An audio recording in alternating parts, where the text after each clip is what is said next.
Lord God, I just surrender this concert to you again and again and again, knowing that you have a plan, and it is not a plan I expected, and I knew that was the case.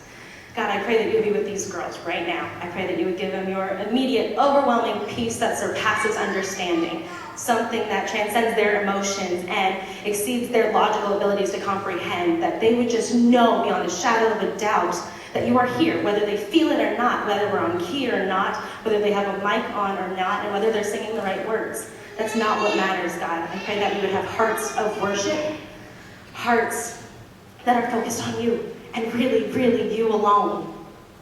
I pray that you would give these girls just joy, that they would have a blast the second half of this performance, that it would be a memory, not an emotional camp high like we've been experiencing all week, but the reality of who you are. I pray, God, still for a revival in their hearts.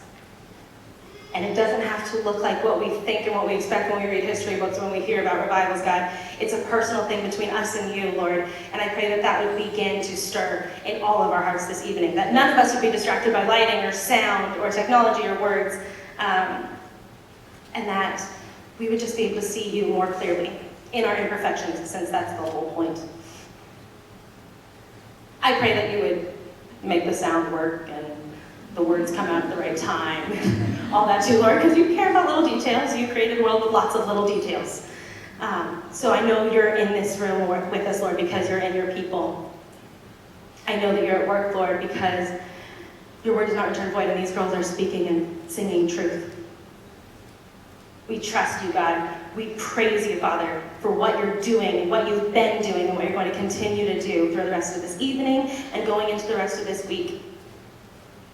Again, we lay our masks down and recognize that it's because of the power of the cross that we're able to stand here and say that we're safe in you.